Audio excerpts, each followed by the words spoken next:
College and the courses associated with them are not supposed to be an easy endeavor. It's meant to be a proving ground to ensure students know what they're doing when they go out into the real world, to prove they can do work, real work.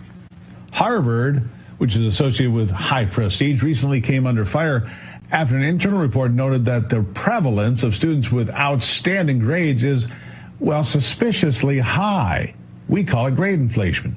The report further notes that more than 60% of grades awarded to undergraduates are now all A's, 60%. And what's more is that some instructors mentioned fear of negative student evaluations and reprimand from Harvard officials if they weren't lenient with their courses, leaving one to wonder if most students at Harvard are just skating by. Here with me to discuss this is Campus Reform Associate Editor Alessia Degraeve. Alessia, thank you for being here. Thank you so much for having me. So, grade inflation. I've talked about this for years. Now people say, oh, that's not true. It's not true. There's no grade inflation. There's grade inflation in high school. I'll give you an example, and then you tell me what you think. I went to a high school. The class had about 160 students that graduated. One student had a perfect 4.1. He went to Harvard. When my daughter graduated about 15 years later, there were 16 students with perfect 4.0s or better. That just same size class, 160. It went from 1 to 10%. Doesn't make sense, does it? No, not at all. I mean, Harvard is handing out A's like candy. And I think we have to consider that if we care about the economy, we must care about grade inflation, because grade inflation is a metric that shows us just how successful higher education is in actually preparing students for the workforce. And the problem here is that if everyone's told they're a winner, no one is actually a winner. I mean, a degree no longer guarantees success.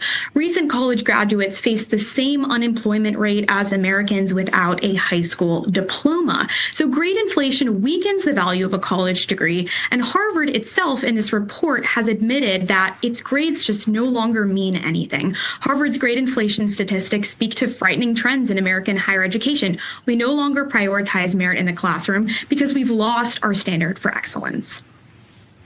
Yeah. So what does that mean? If you're a doctor, lawyer, architect, engineer coming out of Harvard and you're getting all these remarkably wonderful grades. If it's a law firm looking to hire the best, they look at the resume and say, my gosh, he's got tremendous amounts of A's. He's done remarkably well. This must be the guy or the woman, doesn't matter. It's deceiving, or maybe worse, Alessia, maybe it's just flat out dishonest.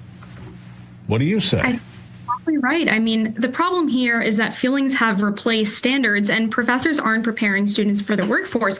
The root cause of this is that professors are pandering to Gen Z. They're inflating their egos. And as you said, many professors feel pressure to give A's so that they avoid negative student evaluation. So my generation, Gen Z, has become so entitled that we actually think our professors have a right to make us feel comfortable. And one crazy point about this report is that in response, a student said the thing that they were most worried about was the mental health toll that would be caused if Harvard finally steps up to the plate and increases its standards here. I mean, this just isn't surprising to me. This culture of comfort doesn't stop in the classroom. It follows students into the workforce, and that's why so many employers now say Gen Z isn't ready to work.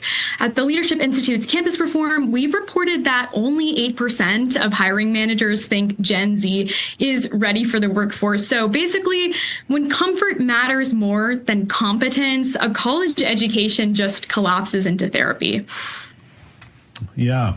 So if you're leaving Harvard and now you want to go to a prestigious medical school and your grades are inflated, isn't that dangerous? Yeah, I mean, it's incredibly dangerous for the standards that we have in our economy. And what's even worse is that this is not just an Ivy League problem. It's happening across the country at schools like Emory and UT Austin. Nationally, get this, the median college GPA jumped over 20% in just 30 years. So academic academic excellence is merely dying by inflation, and Harvard acknowledging this problem with grade inflation is a step in the right direction, but Harvard continues to say that they don't need any outside interference from the Trump administration.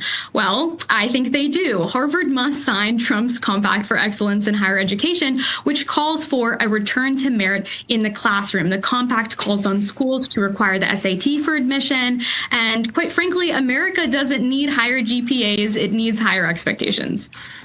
It does need higher expectations. It makes me wonder if you would be able to take the average GPA of a Harvard graduate 10 years ago, 25 years ago, 50 years ago, or any major Ivy League school or any major school in this country that's considered a school of excellence, which there are many.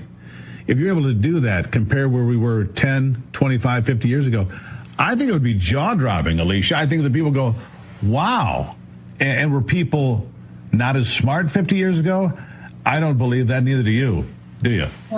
No, not at all. With a median GPA of 3.8, Harvard students can practically count on straight A's just for showing up. I mean, what message does that show them? Attendance equals excellence, and entitlement has replaced effort. America needs to do something about this.